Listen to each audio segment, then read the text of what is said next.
présidence de la BAD, le Mali a un candidat. Il se nomme Birama Sidibé, un pur produit de la Banque africaine de développement. Il y a travaillé 23 ans durant. Il a été présenté à la presse aujourd'hui par le ministre de la Communication, Shogel Kokala Meiga. Coupe d'Afrique des Nations 2017, la nouvelle est tombée. C'est le Gabon qui va abriter la 31e édition et le Mali se trouve tiré dans le groupe C avec le Bénin, la Guinée équatoriale et le Soudan du Sud. Nous sommes mercredi 8 avril, mesdames et messieurs.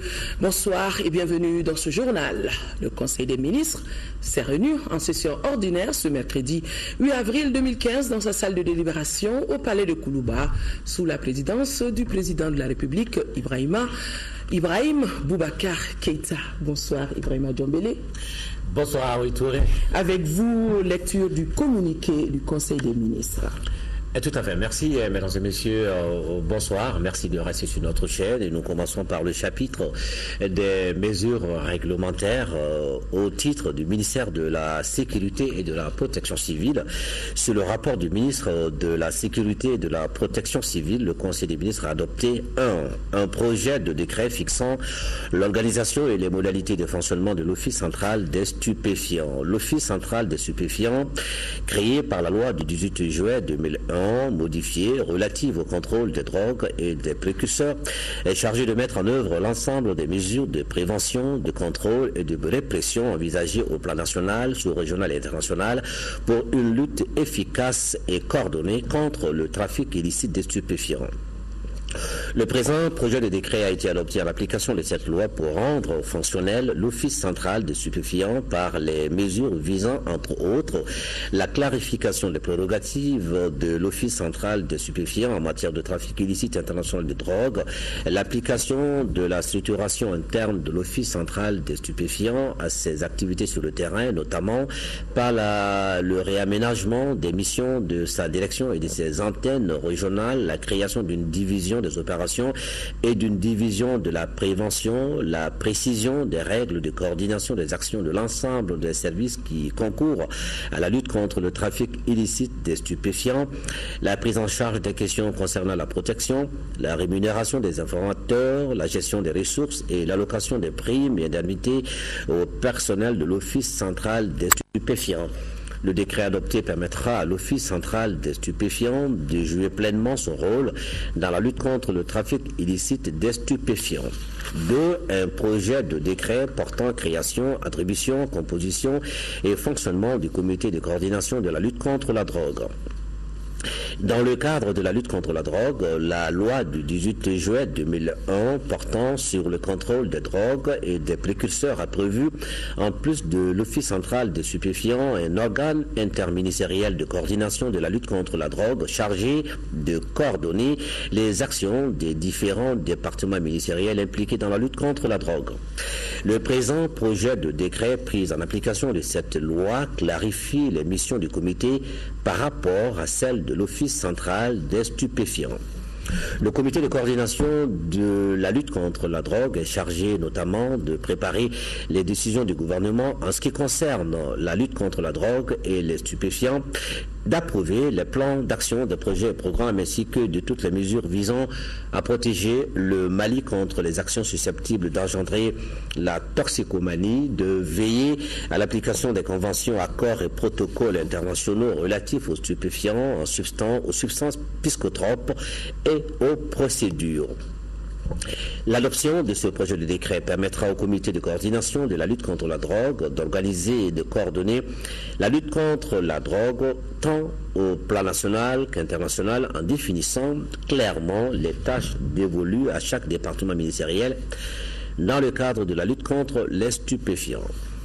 Au titre du ministère de la Culture, de l'Artisanat et du Tourisme, sur le rapport du ministre de la Culture, de l'Artisanat et du Tourisme, le Conseil des ministres a adopté un projet de décret fixant les détails des compétences transférées de l'État aux collectivités territoriales dans le domaine de l'artisanat et un projet de décret fixant les détails des compétences transférées de l'État aux collectivités territoriales dans le domaine du tourisme. La loi du 7 février 2012 portant Code des collectivités territoriales de la République du Mali définit les domaines de compétences de la commune, du cercle et de la région. Au terme de cette loi, chacun des organes délibérants des collectivités territoriales règle par ses délibérations les affaires de son ressort territorial, notamment celles relatives au développement économique, social et culturel. Les présents projets de décret fixent les détails des compétences de la commune, du cercle, de la région et du district dans les domaines de l'artisanat et du tourisme. Il précise l'appui conseil que les services centraux et déconcentrés du ministère de la Culture, de l'artisanat et du tourisme doivent apporter aux collectivités territoriales dans le cadre des transferts de compétences effectués. Ces transferts de compétences aux collectivités territoriales dans le domaine de l'artisanat et du tourisme permettront à celles-ci de jouer pleinement leur rôle dans le développement économique, social et culturel de notre pays. Au chapitre des mesures individuelles, le Conseil des ministres a procédé aux nominations suivantes au titre du ministère du Développement rural. Inspecteur en chef de l'agriculture, M. Mamadou Kamara, ingénieur d'agriculture et du génie rural. Président, directeur général de l'agence de gestion du marché à poissons de Bamako, Madame Aïssata Amata Touré, dite Ladi, ingénieure de l'informatique.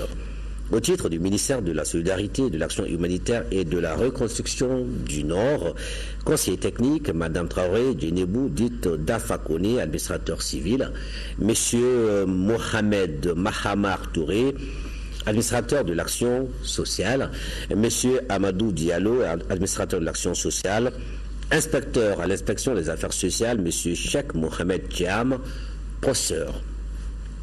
Au titre du ministère de la Réconciliation nationale, conseiller technique, M. Alassane Touré, administrateur civil, M. Moussa Arimaïga, journaliste, réalisateur, capitaine Malado Amadou Keïta, administrateur de l'action sociale, M. Mamadou Koulibaly, ingénieur de la statistique. Chargé de mission, M.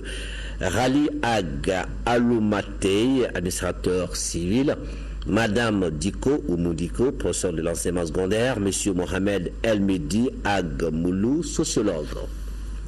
Au titre du ministère de l'administration territoriale et de la décentralisation, chargée de mission, Madame Abiba Bamba, sociologue. Au titre du ministère de l'économie et des finances, président de la cellule nationale de traitement des informations financières du Mali, Monsieur Marem Passamoura, inspecteur du Trésor. Au titre du ministère de la Justice et des Droits de l'Homme, chargé de mission, Madame Diawara Abi Kanté, juriste, Madame Doumbia Nene Mainaba, informaticienne. Au titre du ministère du Travail, de la fonction publique et de la réforme de l'État, directeur des finances et du matériel, M. Yeya Bouya Tandina, inspecteur des finances. Membre du Conseil des ordres nationaux du Mali, Dr Mamadou Fanta Simaga, Madame Koulibaly Salimata Diara. Au titre du ministère des Mines, chargé des missions, Madame Bagayoko Aminata Traoré, gestionnaire.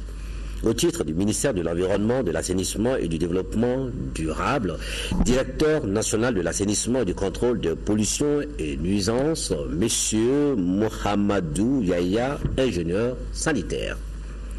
Au titre du ministère des Sports, directeur général de l'Institut national de la jeunesse et des sports, Monsieur Cheikh Konaté, inspecteur de la jeunesse et des sports. Au chapitre des communications, au titre du ministère de la promotion de la femme, de l'enfant et de la famille. Sur le rapport du ministre de la promotion de la femme, de l'enfant et de la famille, le Conseil des ministres a examiné une communication écrite relative au document du programme national de développement des plateformes multifonctionnelles pour la lutte contre la pauvreté. Les plateformes multifonctionnelles permettent de créer au niveau du monde rural des capacités locales pour prendre en charge des initiatives de développement local à travers l'accès aux services sociaux de base, notamment par la transformation agroalimentaire, la fourniture d'électricité et d'eau potable. De 1995 à ce jour, 1160 plateformes multifonctionnelles ont été installées. L'installation de ces plateformes multifonctionnelles a permis d'améliorer les conditions de vie des populations rurales, en particulier celles des femmes, à travers notamment l'allègement de leurs tâches ménagères quotidiennes, l'augmentation de leurs revenus et l'augmentation des taux de fréquentation des centres de santé et le taux de scolarisation, surtout des jeunes filles, contribuant ainsi à la réalisation des objectifs du millénaire pour le développement.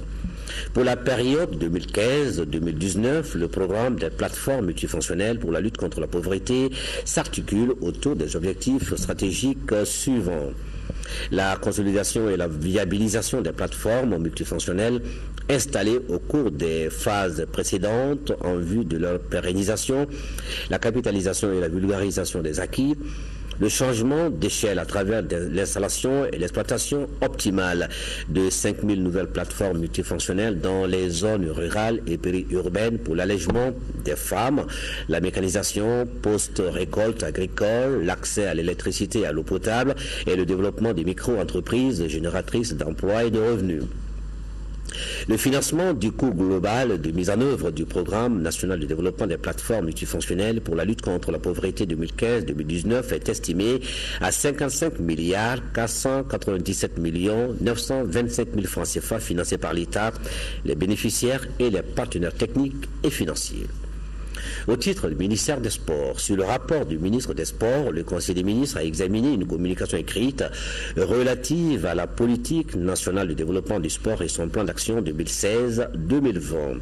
Les différents gouvernements qui se sont succédés de l'indépendance à nos jours ont toujours accordé une importance particulière au développement du sport dans notre pays à travers notamment la création d'un département en charge des sports, la construction et la réhabilitation d'infrastructures sportives au niveau national et local, la création des fédérations sportives et de clubs sportifs, la popularisation de la pratique sportive. En dépit de ces initiatives, le sport malien reste toujours confronté à de nombreux problèmes dont, entre autres, l'absence de politique cohérente et de stratégie de développement du sport, l'absence de règles définissant les rôles des différents acteurs, les insuffisances constatées dans la mise en œuvre des rares textes régissant les activités physiques et sportives, l'absence de cadre d'orientation et de plans d'action en matière de réalisation, de réhabilitation, d'entretien et de gestion des infrastructures sportives, l'insuffisance des ressources humaines au plan quantitatif et qualitatif, la faiblesse du financement de l'État et des collectivités territoriales, l'insuffisance de mesures incitatives visant la réalisation des projets et programmes de développement du sport. La politique nationale de développement du sport, assortie d'un plan d'action 2016-2020, a été élaborée suivant une démarche résolument participative afin de surmonter les difficultés auxquelles le sport malien est confronté. Elle a pour objectif de faire du sport un facteur de développement social et économique, de promotion de la paix et de la cohésion sociale, un moyen de rayonnement international et un facteur de renforcement de la coopération avec les autres nations. Elle s'articule autour des axes stratégiques ci-après l'amélioration de la gouvernance administrative et organisationnelle des structures de l'État, du mouvement sportif national et des collectivités territoriales, le renforcement du cadre juridique et institutionnel, le développement et l'entretien des infrastructures sportives, le renforcement des compétences des ressources humaines et l'accroissement de la mobilisation des ressources pour le financement du sport.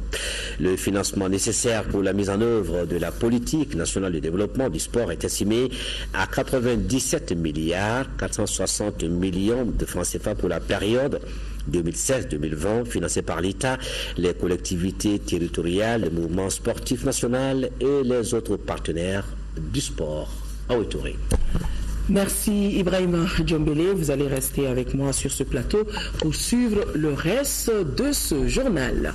C'est demain que sera présenté le rapport trimestriel du secrétaire général des Nations Unies sur le Mali. À la veille de la présentation de ce nouveau rapport, le ministre des Affaires étrangères, qui se trouve déjà à New York, a mené d'intenses activités diplomatiques. Ce mercredi, c'est ainsi qu'il a fait le tour des ambassadeurs membres du Conseil de sécurité, du secrétaire général des Nations Unies, Ban Ki-moon. Le ministre Abdoulaye Diop entendait leur expliquer les efforts faits par le Mali dans le sens de la paix et du soutien dont il a besoin pour boucler son processus de paix. Salif Sanogo depuis New York. C'est à une diplomatie de proximité que s'est livré le ministre Diop avant la présentation du rapport du secrétaire général des Nations Unies au Conseil de sécurité. Puisque tout se joue en amont, Abdoulaye Diop s'est d'abord entretenu avec l'ambassadeur de Russie, Vitali Tchurkin. Des échanges fructueux ayant permis aux diplomates russes de dire que nous avons la même vision quant à l'avenir du Mali un et indivisible. Avec le secrétaire général des Nations Unies, les échanges ont également été cordiaux et constructif. Ban Ki-moon, qui a pris bonne note des explications données par le chef de la diplomatie malienne. Avec la recrudescence de la violence sur le terrain, le patron des Nations Unies a estimé qu'il va falloir faire plus encore sur le terrain pour aller vers la signature d'un accord de paix. Auprès de l'ambassadeur chinois, le ministre Diop a eu des oreilles très attentives. Cet autre membre permanent du Conseil de sécurité a promis son soutien total au Mali. Et cet exercice, le ministre Diop va le poursuivre jusque dans la soirée avec les ambassadeurs de France et des États-Unis ainsi que certains autres responsables onusiens. L'objectif recherché étant de mettre en exergue les efforts fournis par le gouvernement et la volonté du Mali d'aller vers la paix. Le processus de paix, nous allons continuer d'en parler avec cette déclaration de l'opposition sur la profanation du drapeau malien. Le lundi 6 avril 2015, les séparatistes du MNLA et alliés ont célébré ostensiblement le 3e anniversaire de la proclamation de l'indépendance du fantomatique État de l'Azawad à Kidal, à Ber, à Menaka et à Djebok. Au cours des défilés organisés à cet effet, des individus ont marché sur le drapeau malien. L'opposition considère que piétiner le drapeau malien, c'est fouler aux pieds l'ensemble de la nation malienne. Elle exprime sa profonde indignation et condamne avec la dernière énergie ces agissements irrespectueux et insultants envers la République du Mali. Elle prend à témoin la communauté internationale et l'invite à ramener à la raison les groupes séparatistes afin qu'ils inscrivent leurs actions dans le cadre de la République dans une dynamique de paix et de stabilité. L'opposition s'étonne du silence assourdissant du gouvernement au moment où le drapeau national est profané publiquement sur le territoire national. Pour les partis de l'opposition, l'honorable Soumaïla Sissé. Le parti ADEMA PSJ constate depuis le paraphe de l'accord pour la paix et la réconciliation au Mali la recrudescence des violences dans la région de Mopti, Gao, Tombouctou et Kidal, faisant des morts et des blessés et parmi les populations civiles innocentes. Le parti africain pour la solidarité et la justice présente ses condoléances aux familles des victimes et souhaite un prompt rétablissement aux blessés. Visite dans notre pays d'une délégation du Fonds mondial pour l'engagement de la communauté de la résilience. Présent dans notre pays pour la toute première fois, le Fonds œuvre pour le développement et la sécurité. Ce fonds veut aider notre pays à contrer l'extrémisme violent. La délégation a été reçue hier au ministère des Affaires étrangères. Khadija Toukone était présente. Le Fonds mondial pour l'engagement de la communauté et la résilience, GCERF, s'engage avec les gouvernements, la société civile, le secteur privé à soutenir les stratégies nationales afin d'apporter des solutions alternatives à l'extrémisme violent. Nous sommes là pour soutenir vos efforts et le processus politique de cette lutte contre l'extrémisme violent. Nous voudrions également travailler en collaboration pas seulement avec des représentants du gouvernement, mais avec d'autres acteurs, d'autres parties prenantes qui constituent la société malienne. C'est très important d'inclure toutes les parties prenantes, tous les acteurs proéminents, et d'essayer de contrecarrer ce défi qui est la lutte contre l'extrémisme violent. Et nous avons hâte de travailler avec chaque ministère représenté dans cette pièce, mais également avec la société civile et le secteur privé également. La troisième raison pour laquelle nous sommes ici cette semaine au Mali est de mettre en place, d'établir un mécanisme qui va permettre à GCERF de donner des financements à des initiatives locales et citoyennes ici au Mali. Et nous nous engageons à le faire d'ici la fin de cette année 2015. Le Mali attend beaucoup de la visite du secrétaire exécutif du Fonds. Première étape du partenariat qui nous lie désormais et qui, nous l'espérons, sera l'un des moyens les plus sûrs d'apporter aux populations meurtries, aux victimes, aux jeunes et aux femmes, les solutions pratiques de proximité pour se reconstruire et se refaire dignement. Ces communautés de base reconstruites seront fiers d'apporter leur contribution à l'édification d'un Mali nouveau. Le gouvernement du Mali vous en sera reconnaissant, ainsi qu'à tous ceux qui, personnalités célèbres ou inconnus de l'ombre, auront contribué à l'émergence d'une telle architecture. Afin de renforcer la capacité des pouvoirs publics et de la société civile à contrer l'extrémisme violent, une série de séances de travail est prévue par le Fonds mondial pour l'engagement de la communauté et la résilience. Et les projets financés seront soumis à des contrôles indépendants, stricts et à un suivi rigoureux. Le Mali économiquement stable avec un taux de croissance de 7,2% en 2014, même s'il y a des indicateurs de contre-performance. C'est du moins l'avis des professionnels du secteur bancaire réunis en Conseil national du crédit à la BCEAO. Et ce conseil, présidé par le ministre de l'économie et des finances, a également fait des recommandations pour dynamiser le secteur des assurances et celui de la microfinance. Compte rendu, Sira Batili. Les professionnels du secteur bancaire, de l'agriculture, du monde scientifique et de l'éducation échangent sur la situation économique du Mali. Cela s'appelle Conseil national du crédit avec à sa tête le ministre de l'économie et des finances. Une instance voulue et créée par l'UEMOA pour émettre des avis et suggestions pour la bonne marche de l'économie d'un pays. Le Conseil pour cette session, qui est la première de l'année 2015, a jugé l'économie malienne stable avec un taux de 7,2%. Deuxième taux de notre espace communautaire. Cela d'abord grâce à un très bon comportement du secteur primaire, puisque notre production céréalière a accru, et notamment grâce à l'initiative que le président de la République avait eu à prendre en subventionnant les intrants. Nous avons eu les retombées de la performance du secteur primaire sur le secteur secondaire. Cela a finalement aussi permis de tenir un taux d'inflation qui soit voisin de 1. La masse monétaire s'est certes accrue de l'ordre de 132 milliards, mais nous avons un certain nombre d'autres indicateurs, notamment la balance commerciale, mais également même la balance des paiements, qui présentent des contre-performances que nous comptons corriger au cours de l'année 2015. Un autre aspect à revoir, le financement des entreprises. Selon le Conseil, le système bancaire malien finance très peu l'économie, ce qui fait souffrir les petites et moyennes entreprises généralement confrontées aux problèmes de structuration des projets d'investissement. C'est un système bancaire qui dispose de dépôts importants, mais il y a une forte tendance au financement, on va dire, des bons du trésor et des obligations au détriment du financement de la clientèle.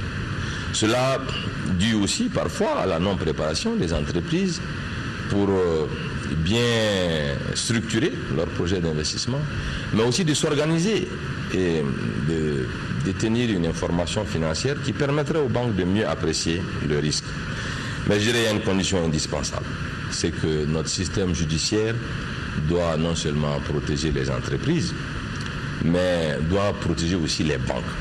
Le Conseil national du crédit a formulé des recommandations pour dynamiser le secteur de la microfinance et celui des assurances. Un plan d'urgence sera très prochainement mis en œuvre selon le ministre de l'économie et des finances.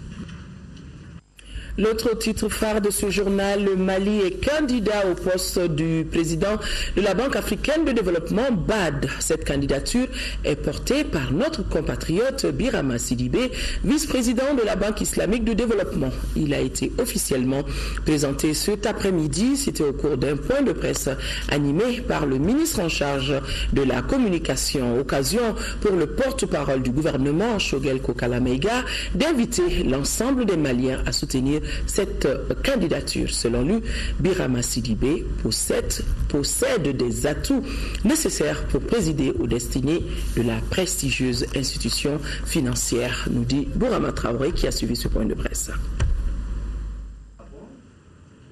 Son nom, Birama Sidibé, 62 ans. Et c'est lui le candidat du Mali au poste du président de la Banque africaine de développement. Le ministre en charge de la communication rencontre la presse nationale pour présenter officiellement, au-delà, expliquer la motivation réelle de la candidature malienne. Le président de la République a pris l'engagement de faire de la promotion des cadres maliens, des citoyens maliens, partout où l'opportunité se présente, dans les organisations internationales et d'autres tribunes qui en offrent l'occasion. Le Mali, à travers cette candidature, de contribuer au rayonnement de cette institution qui nous est si chère. C'est un candidat très ému et surtout très fier d'appartenir à une nation comme le Mali.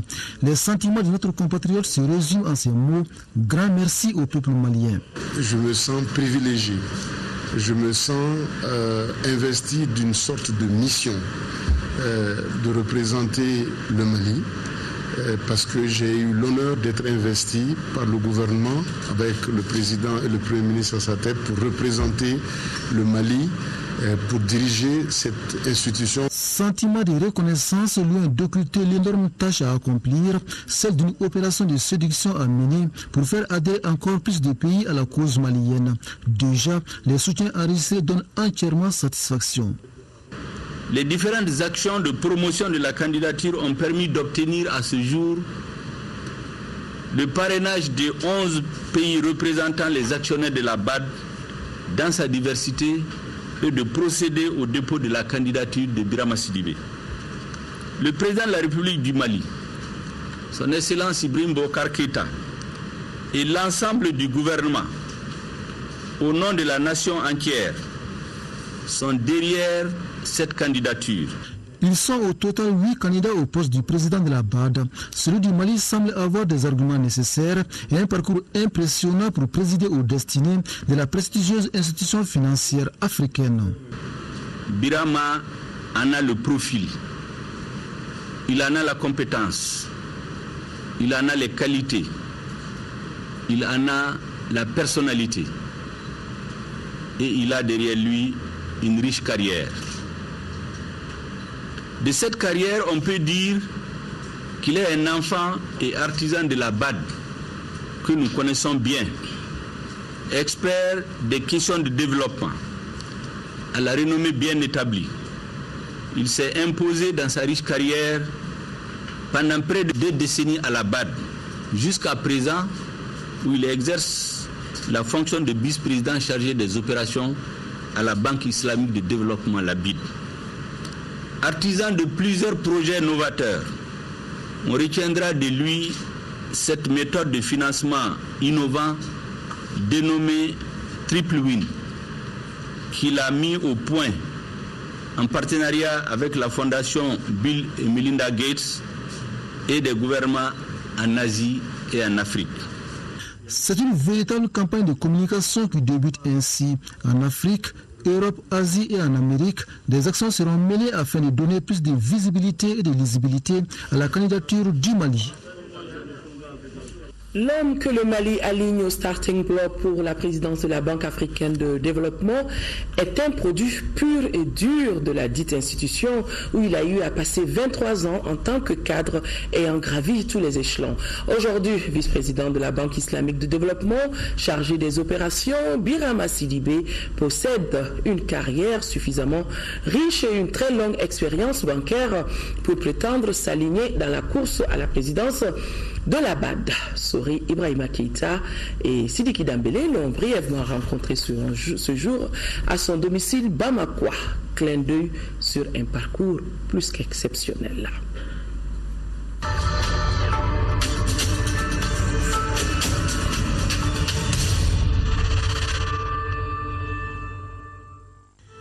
La mise en scène ennuie les hommes d'action et Birama Sidibé en est un.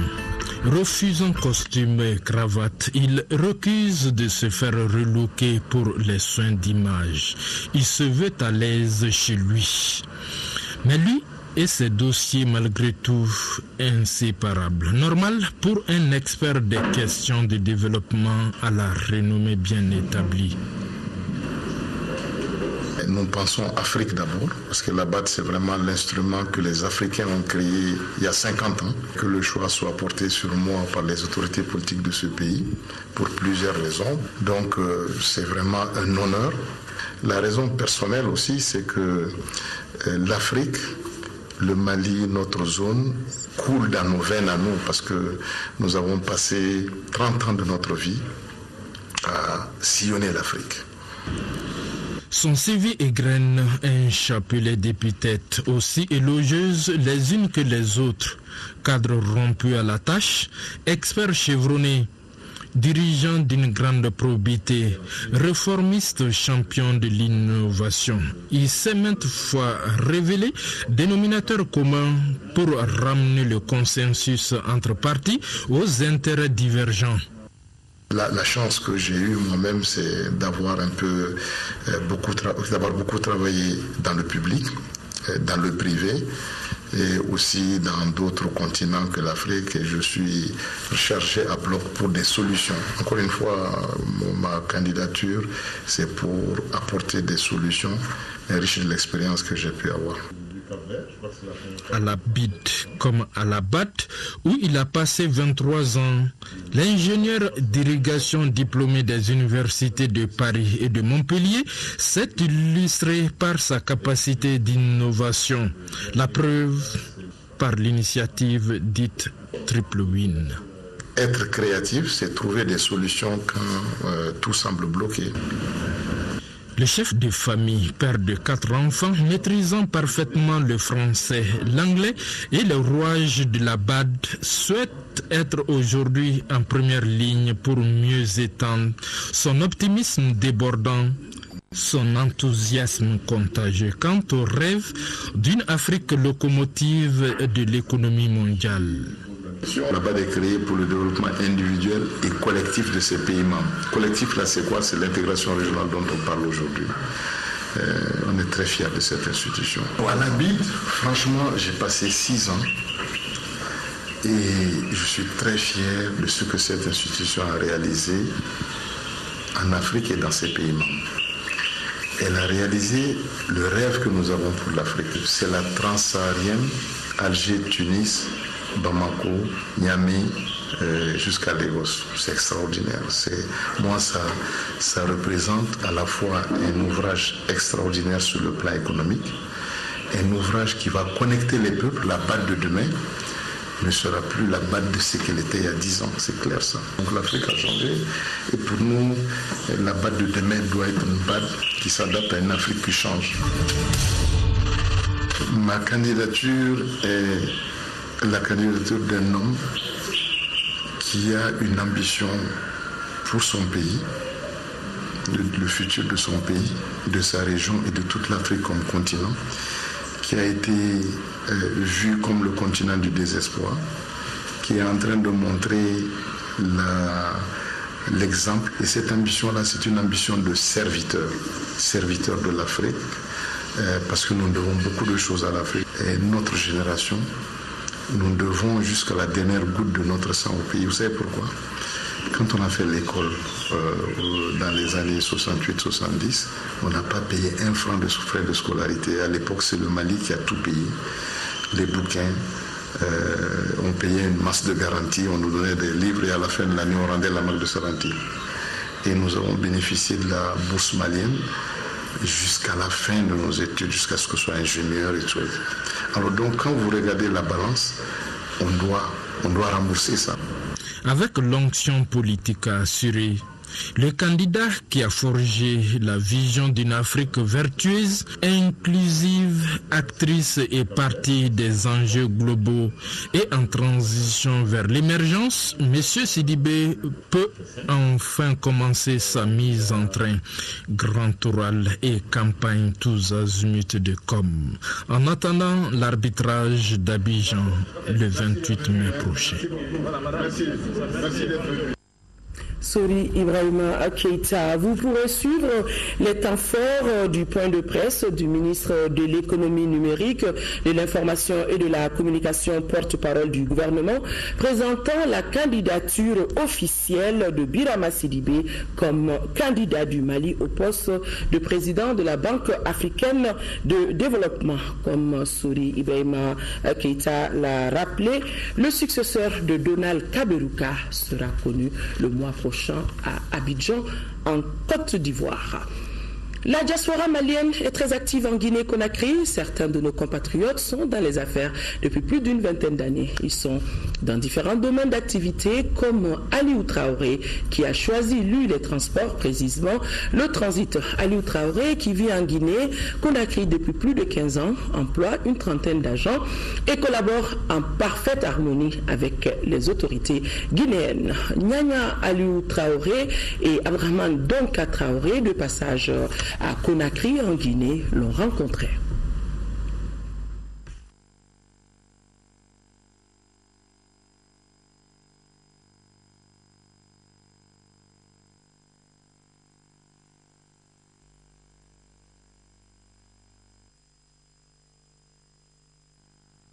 Voilà, nous avons des soucis de son.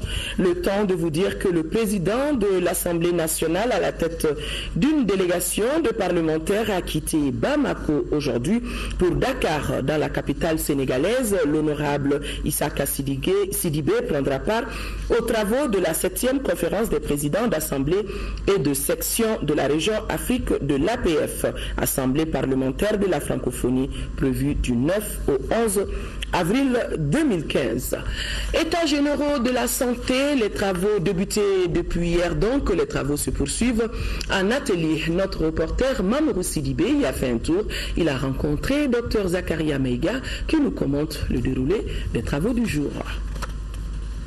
Après l'ouverture, nous nous sommes retrouvés en session plénière au cours de laquelle nous avons eu à partager avec tous les participants la synthèse et les recommandations des forums citoyens régionaux qui se sont déroulés en août l'année dernière. Nous avons également eu à visionner un micro-trottoir réalisé ici à Bamako et alentour sur le thème central et aussi surtout sur les thématiques que nous avons souhaité mettre à débat, à savoir l'offre de soins, la qualité des soins, le financement de la santé, le financement des soins en général, la prise en charge des urgences et la participation citoyenne dans le cadre de la gestion de la santé. Nous avons également profité pour passer en revue les résultats d'un sondage réalisé avec l'appui de l'Institut national de recherche en santé publique, notamment sur la perception des gens sur les services de santé, sur leur satisfaction. Le 8e congrès mondial des jeunes aux États-Unis, c'est pour bientôt. En prélude à cet événement international, la salle de conférence de la Maison des jeunes de Bamako a servi de cadre des images que vous êtes en train de suivre en ce moment même pour la présentation à l'ensemble des jeunes du projet intitulé 8e congrès mondial des jeunes. Ce congrès, qui constitue le 2e grand rassemblement des jeunes du monde, regroupera au mois de septembre prochain aux États-Unis plus de 1000 délégués étrangers et représentants de 140 pays. 63 millions de nos francs, c'est le coût de l'enveloppe injectée dans la construction et l'appui pour les enseignants des communes de Danfa et Alafia dans la région de Tombouctou. Ce programme, exécuté par l'ONG Nord Développement, est financé par la structure Caravane to Class. Partout où la mission est passée, les communautés sont sorties magnifier leur reconnaissance aux généreux donateurs. Yaya Tandina, depuis Tombouctou. Depuis 2010, la structure Caravane to Class s'est engagée dans l'amélioration des conditions d'études et d'enseignement dans les communes de Danga et Alafia, région de Tombouctou. Un important investissement a été fait dans ce domaine. Le programme est exécuté par l'ONG Nord et Développement qui a été d'un grand apport pour les localités de Samdiar et Téchek. La construction de l'école de Samdiar nous a coûté environ 18 500 000 francs CFA. Et en plus de cette construction, nous avons réhabilité l'école de Téchek à hauteur de 9 500 000 francs CFA.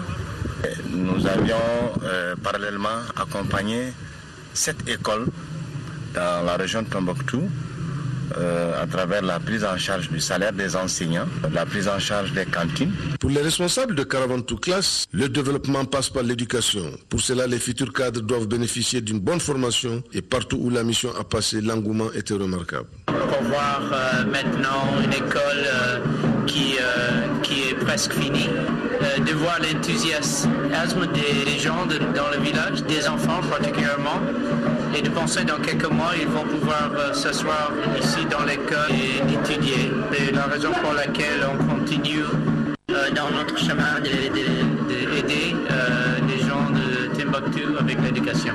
À Kakonji, le visiteur a été émotionné par l'attitude des enfants non scolarisés et s'est engagé d'ici l'année prochaine à construire une école dans cette localité. La commune de Gossi, toujours dans la région de Tombouctou, se manifeste pour son adhésion au préaccord de paix et de réconciliation signé à Alger par le Mali. Son rail arabe, Keltamachek et Peul y vivent en parfaite harmonie. C'est au cours d'un meeting organisé par le Conseil communal de la jeunesse et ses partenaires que ces différentes ethnies ont appelé la CIMA à paraffer le préaccord de paix d'Alger. Driss Akone, compte rendu. Les actes de déstabilisation posés par les ennemis de la paix ne sont pas de nature à affaiblir la position républicaine des communautés des régions de Gao et Tombouctou, soutient le président du conseil communal de la jeunesse de Gossi. Ce grand rassemblement de plus de 2000 jeunes et femmes pour dire oui à l'accord de paix d'Alger signé par le Mali et la communauté internationale en est une preuve. Nous sommes là aujourd'hui pour montrer que toute la communauté de Gossi soutient fermement l'accord d'Alger et que la signature immédiate est plus que jamais une nécessité. Nous, les femmes camerounaises, on accepte les accords d'Alger et on demande des gens à bon Dieu de faciliter vraiment cet accord. Et les femmes aussi sont impliquées dans cette affaire. La commune de Gossi, qui fait frontière avec le Burkina Faso, a une population de 31 743 habitants. Les nombreuses familles qui s'étaient réfugiées dans ces pays frères pendant la crise sont revenues au Bercail. Pour ces communautés, l'accord de paix d'Alger est la seule alternative pour un retour à la normale. Les leaders communautaires informent toute l'opinion internationale qu'aujourd'hui, ils montrent qu'ils soutiennent les accords d'Alger.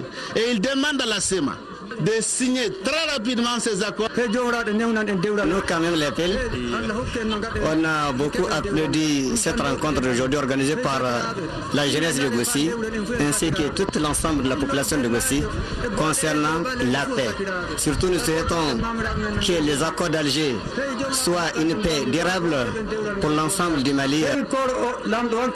Vous avez prouvé que la paix, la réconciliation sont des mots-clés.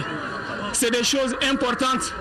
Sans la paix, il n'y a pas de développement. Après ce meeting, la jeunesse de Gossi entreprendra une vaste campagne d'explication de l'accord de paix d'Alger aux populations dans les fractions et villages avec comme stratégie le porte-en-porte. Je vous le disais, la diaspora malienne est très active en Guinée-Conakry. Certains de nos compatriotes sont dans les affaires depuis plus d'une vingtaine d'années. Ils sont dans différents domaines d'activité comme Aliou Traoré qui a choisi les transports, précisément le transit. Nyanya Aliou Traoré et Abdrahman Donka Traoré l'ont rencontré à Conakry. Mali et la Guinée, deux poumons dans un même corps, on ne cessera pas assez de le dire.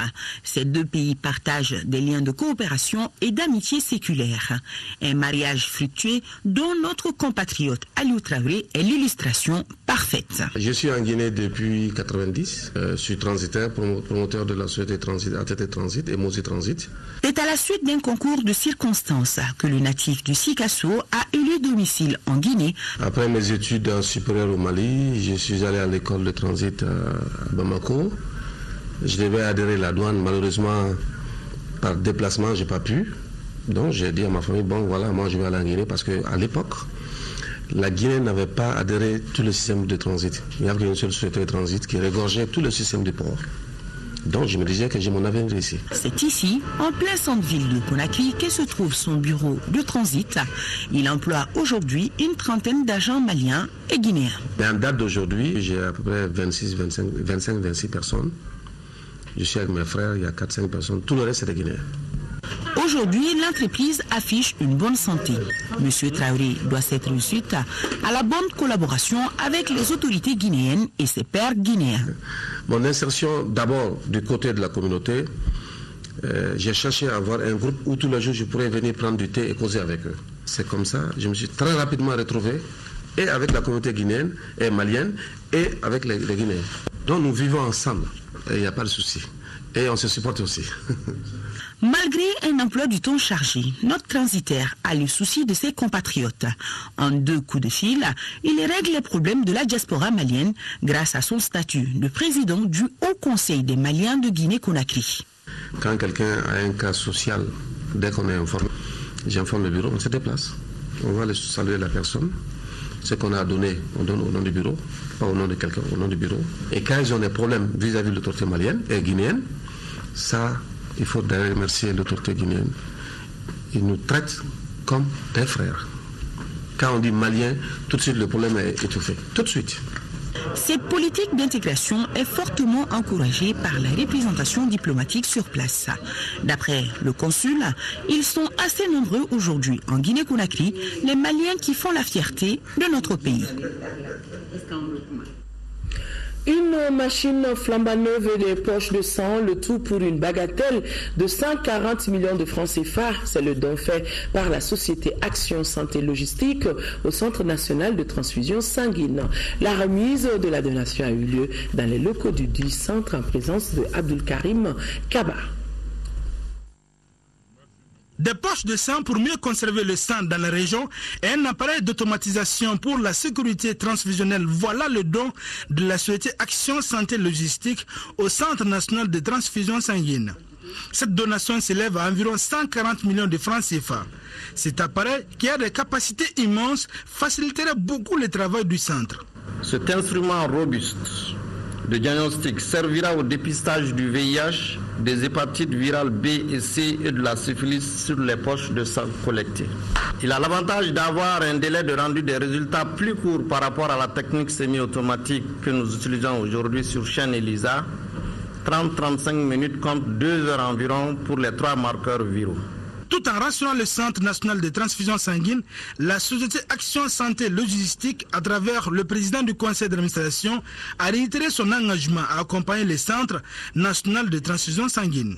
Nous sommes convaincus que la sécurité transfusionnelle est au firmament de la santé publique au Mali.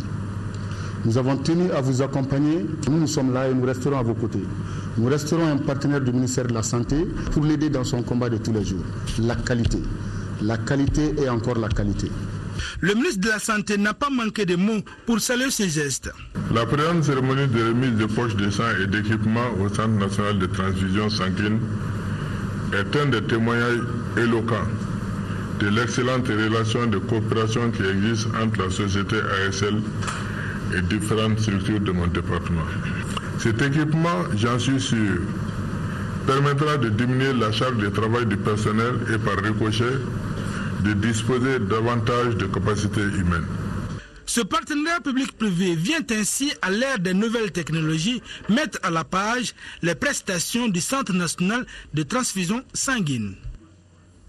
Ce rectificatif dans ce journal, le directeur général de l'Agence de l'environnement et du développement durable précise que l'annonce relative à la réhabilitation de la cour et des locaux de l'AED lors de la cérémonie d'ouverture de la 5e session du conseil d'administration de l'Agence de l'environnement et du développement durable tenue le 2 avril dernier pour un montant global de 2,1 milliards de francs CFA est une erreur. Il faut retenir que le montant global est de 2,1 milliards de francs CFA, représente en réalité la contribution de l'État au titre du budget spécial d'investissement.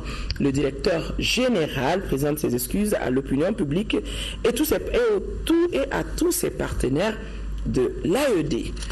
Sport, football, Cannes, Gabon 2017. La Coupe d'Afrique des Nations 2017 aura lieu au Gabon. La décision a été prise ce jour même au Caire par la Confédération africaine de football. La CAF a également procédé au tirage au sort de cette 31e édition et le Mali se trouve dans le groupe C avec le Bénin, la Guinée équatoriale et le Soudan du Sud. Khalifa Nama Traoré a fait un commentaire là-dessus. 2 mois, jour pour jour, après la fin de la 30e Coupe d'Afrique des Nations en Guinée équatoriale, l'Afrique du football a désormais les regards tournés vers le Gabon, choisi pour abriter le prochain rendez-vous. Le pays des Panthères a été préféré par la Confédération africaine de football à l'Algérie et au Ghana. Ainsi, la 37e Assemblée générale de l'instance continentale de football a vite lancé le compte à rebours pour l'édition 2017 de la CAN avec le tirage au sort des qualifications. 52 pays sur 54 répartis en 13 poules sont en course pour le ticket. Le Mali hérite du groupe C avec comme adversaires le Bénin, la Guinée équatoriale et le Soudan du Sud. Les Aigles débuteront les éliminatoires mi-juin à Bamako face au dernier pays affilié à la CAF en février 2012, le Soudan du Sud, avant de se déplacer au Bénin en septembre. Un groupe à la portée des Aigles, mais les sélectionneurs restent prudents. Alors, vous savez, le tirage au sort, il faut toujours être prudent. C'est un tirage sur le papier, je dirais, et qui nous met avec 3 équipes qui ne sont pas les plus représentatives en Afrique, mais qui auront chacune leurs difficultés si c'est un rapport de passer match avec le minimum de conviction, de détermination, d'organisation également. Donc tous ces éléments vont maintenant être importants à mettre en place pour faire la meilleure performance possible. Des grandes affiches sont attendues lors de ces éliminatoires, notamment République démocratique du Congo, Angola dans le groupe B, Zambie, Congo, Brazzaville, groupe E, Cap-Vert, Maroc, groupe F, Nigeria, Égypte, G et Cameroun, Afrique du Sud, groupe M. Le premier de chaque poule ainsi que les meilleurs deuxièmes s'ajouteront au Gabon pour la phase finale. Pour la première fois, le pays organisateur, c'est-à-dire le Gabon, prendra part aux qualifications, mais ces résultats ne seront pas pris en compte. Les éliminatoires de la CAN 2015 se dérouleront de juin 2015 à septembre 2016.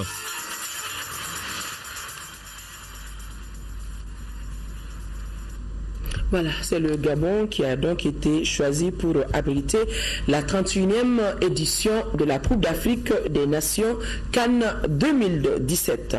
Le maire du district de Bamako porte à la connaissance des détenteurs d'engins à 2 roues que la date limite de la vente des vignettes au tarif normal initialement fixé au 31 mars 2015 est prorogée jusqu'au 30 avril 2015. Passé ce délai, la pénalité de 100% sera appliquée.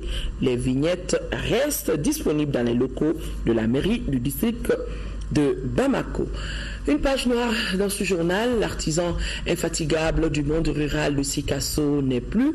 Ngolo Sanogo, cet ancien cadre de la CMDT et député, a tiré sa révérence hier mardi à l'hôpital de Sikasso. Il a été accompagné aujourd'hui en sa dernière demeure par de nombreux amis, parents et collaborateurs, avec en tête le gouverneur de la région de Sikasso, évidemment en présence de nombreux cadres de la CMDT et élus de la nation. Sekou Konaté.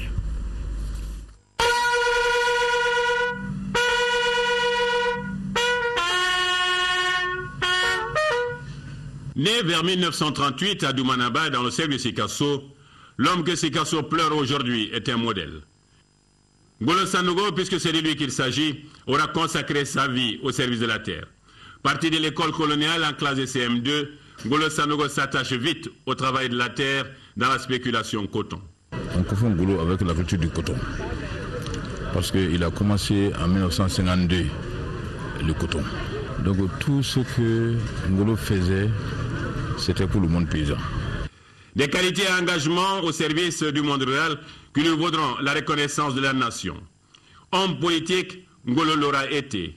Et il figurera en 1992 sur la liste des députés de la première législature du Mali démocratique sous les couleurs du PMD. Ce que moi je retiens de Ngolo Sanogo, c'est que c'est un patriote. Ngolo aimait beaucoup le Mali. Ngolo aimait beaucoup Sikasso.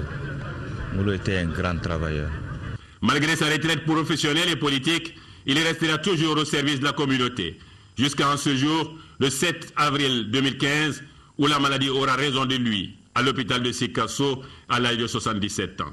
Parents et autorités perdent un modèle. Mon père était un homme bien, un rassembleur, un travailleur, et un homme aussi qui avait pitié. Un grand acteur de développement. Et je pense que par rapport à tout son parcours, c'est un grand modèle pour la génération actuelle.